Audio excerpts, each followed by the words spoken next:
को जानवर मरने पर मजबूर कर दिया और उसी व्यवस्था का नाम है वर्ण व्यवस्था। तो साथियों, बहुजन समाज को 4 वर्ण व्यवस्थाओं में बांटा गया है और जिसमें से जानवर की भांति जो दर्जा दिया गया है भोले भाले बहुजन समाज को, जानवर की भांति जो दर्जा दिया गया है भोले भाले बहुजन समाज को, उस व्यवस्था का नाम है शूद्र वर्ण व्यवस्था। तो साथियों, हमें दूसरों के बारे में जानने से कुछ नहीं मिलेगा, हमें तो केवल अपने बहुजन महापुरुषों के बारे में जानने से सब कुछ मिलेगा। यूं कहा जाता है कि जिस व्यक्ति को अपना इतिहास नहीं मालूम है, वो व्यक्ति कभी भी इतिहास को ना तो समझ सकता है और ना ही इतिहास रचने की काबिलियत रख सकता है। तो जानिए ये शूद्र क्या है और इसकी गरिमा क्या है, इसकी उपयोगिता क्या है। वह व्यक्ति जिसने अपनी मां की कोख से जन्म लिया है, वह व्यक्ति जिसने अपनी मां की कोख से जन्म लिया है, वही शूद्र है। और ऐसा मैं नहीं, वेद कहते हैं जिसने जन्म लिया वही शूद्र है और शूद्र को भी जातियों के नाम पर बांट दिया गया है। यूं तो लोग अलग अलग धर्म संप्रदाय के नाम पर, जाति प्रथा के नाम पर विघटित होने का कार्य कर रहे हैं, लेकिन परम पूजनीय तथागत गौतम बुद्ध जी के सीरों से हमें यह अवगत पता लगता है, ज्ञात होता है कि समानता ही जीवन का मुख्य आधार है। सीरों को समझना होगा, सीरों को समझना होगा और इन सीरों से यह सिद्ध है कि समता की यदि कोई बात कर सकता है तो वो धम्म है, समानता की कोई बात कर सकता है तो वह धम्म है। तो धम्म को हमें समझना होगा और धम्म को अपनाना होगा। हे धम्म बंधुओं, हे धम्म बंधुओं, आपको यह जानना होगा कि शूद्र ही ऐसा व्यक्ति है, ऐसा तत्व है, ऐसा जीव है जिसने जन्म लिया है। बाकी जितने भी वर्ण हैं, इनमें से किसी ने जन्म नहीं लिया। कोई हवा से पैदा हो गया तो कोई खीर से, कोई पसीने से पैदा हो गया और पता नहीं कोई छींक से भी पैदा हो गया। लेकिन शूद्र वही है जिसने अपनी मां की कोख से जन्म लिया। और शूद्र को अछूत कहा गया है। क्यों? ये समझना होगा आखिर अछूत क्या है। जिसको आसानी से छुआ ना जा सके, जिसकी तुलना ना की जा सके और तो और जिसकी बराबरी ना की जा सके। 5000 वर्ष पूर्व छूत के नाम से हमारे भगवान गौतम बुद्ध जी को जाना गया, क्योंकि उनके समान कोई त्यागी पुरुष नहीं हुआ, उनके समान कोई समता की बात करने वाला महान पुरुष नहीं हुआ। और यही कारण है तथागत गौतम बुद्ध जी को केवल भारत ही नहीं, विश्व के 211 देश पसंद करते हैं। इसीलिए तथागत गौतम बुद्ध जी का नाम विश्व में प्रचलित है। तो साथियों, इसी क्रम में हमारे बाबा साहब आए और उन्होंने ये साबित किया कि आडंबरवाद में पढ़ने से कुछ नहीं होता। यदि कलम और कॉपी की ताकत समझ जाएंगे तो सब कुछ हो सकता है। शिक्षा को अपने जीवन का आधार मानते हुए, शिक्षा को जीवन का आधार मानते हुए उन्होंने शिक्षा को अर्जित किया और भारत में नाम रोशन किया। उनके समान आज दिन तक दूसरा अम्बेडकर पैदा नहीं हुआ। साथियों, इसी क्रम में भारत में अनेकों वकील हैं, लेकिन पेरियार ललित सिंह यादव जैसा वकील पैदा नहीं हुआ जिन्होंने 11 साल हाईकोर्ट में मुकदमा लड़ा और मनवादियों को साबित कर दिया कि उनके द्वारा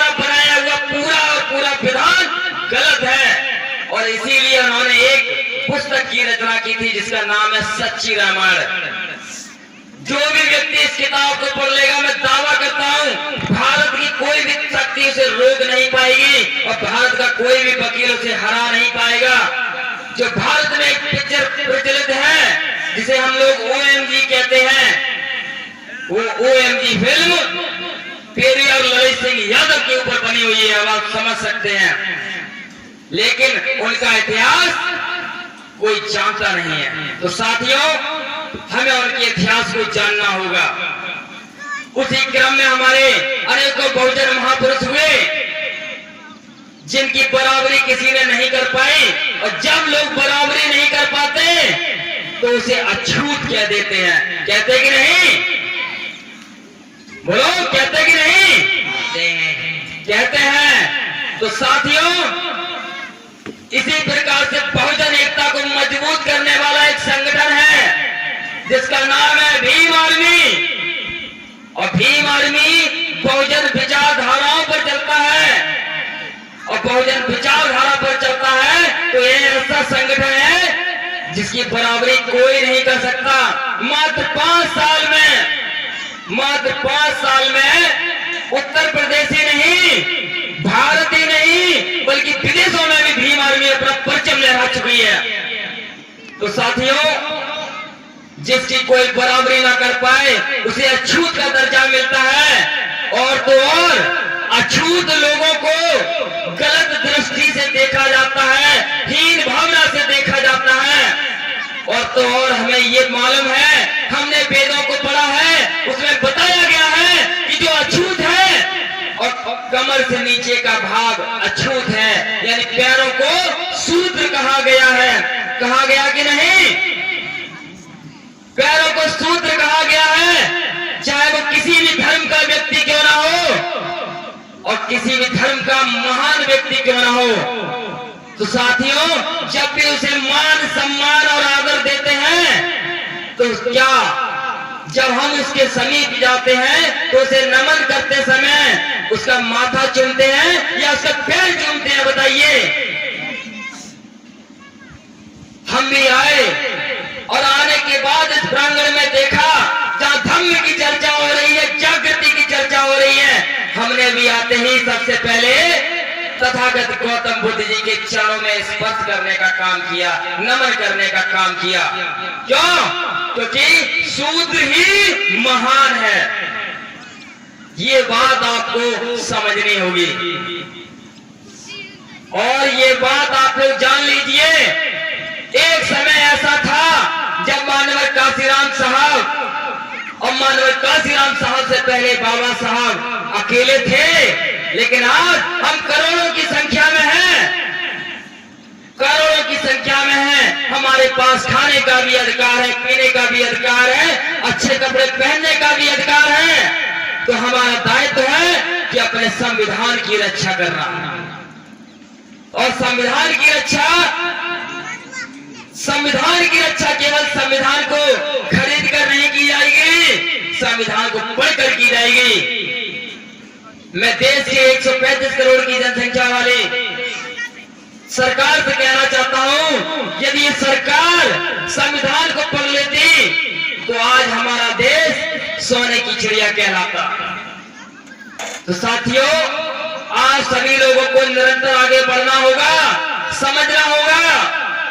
हमारी बातें कुछ लोगों को कड़वी भी लगेंगी, लेकिन दवा कड़वी होती है, और दवा कड़वी होती है तो लाभदायक भी होती है, और जहर मीठा होता है जो शरीर को गलाकर नष्ट कर देता है।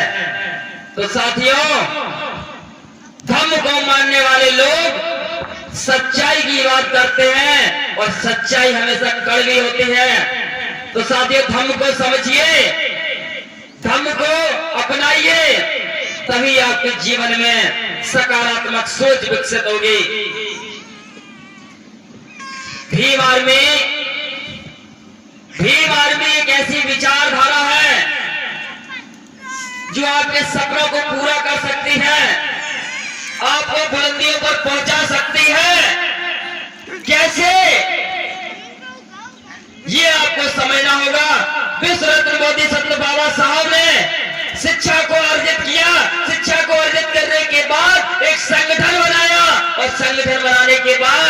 उन्होंने रिजर्व बैंक ऑफ इंडिया की स्थापना कर दी, किया नहीं? भारत में बैंकों का बैंक जिसे कहा जाता है उसे रिजर्व बैंक ऑफ इंडिया कहते हैं, जो नोट छापती है। तो साथियों, जिस बैंक को बनाया है ये बाबा साहब ने बनाया है। और लोग कहते हैं कि बाबा साहब ने क्या किया?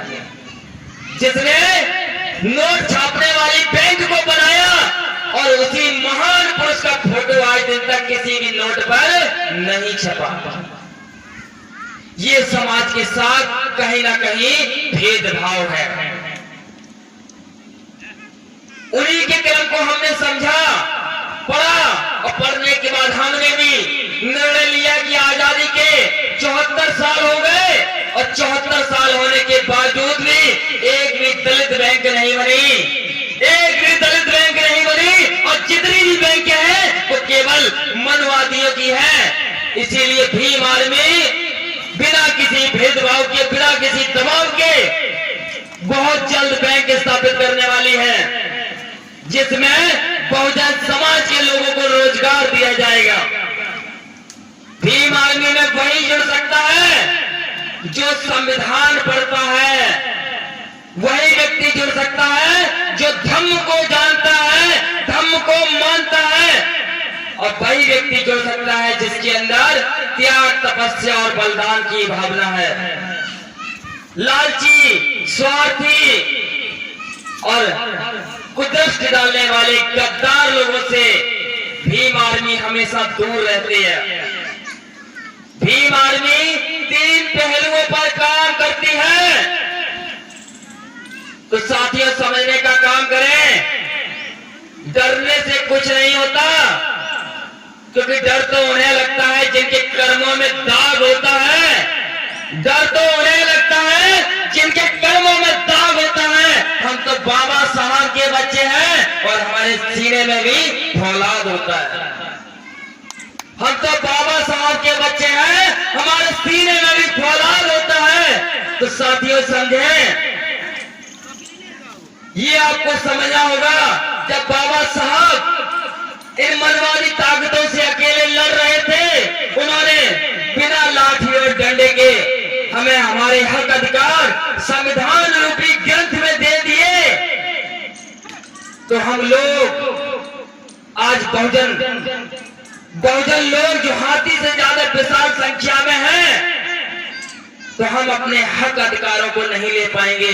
ऐसा उनकी मूर्खता है। हम अपने हक अधिकार भी लेंगे, कलम की नोक पर लेंगे, कलम की झोंक पर लेंगे, और काम करने के तरीके को समझना होगा। क्योंकि 3 तिकारा काम बिगाड़ा, ये 3 के आंकड़े को जो समझ जाएगा वो जल्दी से जल्दी निरंतर आगे बढ़ जाएगा। लोग कहते हैं कि साहब, मैं गांव में अकेला हूं, मैं अकेला कुछ नहीं कर सकता। तो सोचिए, एक व्यक्ति क्या कर सकता है, आज उसकी ताकत के बारे में मैं बताने का काम करूंगा। एक व्यक्ति जिसने अपना राजमहल घर बार छोड़ दिया, वो है हमारे तथागत गौतम बुद्ध जी। वो अकेले थे और घर से अकेले निकले, और निकलने के बाद विश्व में अपना परचम लहरा दिया। आज वो एक नहीं, करोड़ों लोगों के हृदय में समाहित है। वही कार्य हमारे परम पूजनीय बाबा साहब ने किया। जब वो घर से निकले तब वो अकेले थे, और निकलने के बाद आज हम लोग करोड़ों की संख्या में हैं, आज हमारे हृदय में बसे हुए हैं। कानपुर की धरती पे जन्मे ललित सिंह यादव घर से अकेले निकले थे। लोग उन्हें मूर्ख समझते थे, लेकिन उन्होंने साबित कर दिया कि शिक्षा क्या है, शिक्षा क्या है। और उन्होंने बाबा साहब के एक वक्तव्य को जीवन में धारण किया कि शिक्षा वो शेरनी का दूध है, जो पिएगा वो दहाड़ेगा। और उसी वक्तव्य को देखते हुए उन्होंने 11 साल हाई कोर्ट में मुकदमा लड़ा और मनवादियों के दांत खट्टे कर दिए। और साथियों, यूं तो बहुत से लोग हैं जो कहते हैं कि हमारा इतिहास बुलंद है। मैं दावा करता हूं, कोई भी कितना भी बड़ा महान वकील क्यों ना हो, ललित सिंह यादव जी के द्वारा लिखी गई सच्ची रामायण का तोड़ नहीं निकाल सकता, तो ये जानने का काम करना होगा। ललन सिंह यादव 1 सितंबर को जन्मे थे और घर से अकेले निकले। आज एक नहीं लाखों दिलों पर राज कर रहे हैं। मानवर काशीराम साहब घर से अकेले निकले थे, आज लाखों दिलों पर राज कर रहे हैं। तो साथियों, हर व्यक्ति के हृदय में 2 लालसाएं होती हैं, 2 लालसाएं होती हैं और 2 के साथ एक फ्रीड होती है। तो 3 चीजों की पूर्ति के लिए एक व्यक्ति कार्य करता है। पहला, पॉपुलैरिटी, लोकप्रियता। लोग चाहते हैं, हर व्यक्ति चाहता है कि लोग उसे पसंद करें, लोग उसका सम्मान करें। चाहता कि नहीं? हर व्यक्ति चाहता है कि लोग उसका सम्मान करें। दूसरा उसकी चाह होती है कि उसके अंदर पावर हो। अब पावर का मतलब है शक्ति, और शक्ति कैसे होगी? वो चाहता है कि आर्थिक रूप से मजबूत हो, मानसिक रूप से मजबूत हो, वैचारिक रूप से मजबूत हो, तभी वो जाकर समाज में एकता की मिसाल कायम कर सकता है।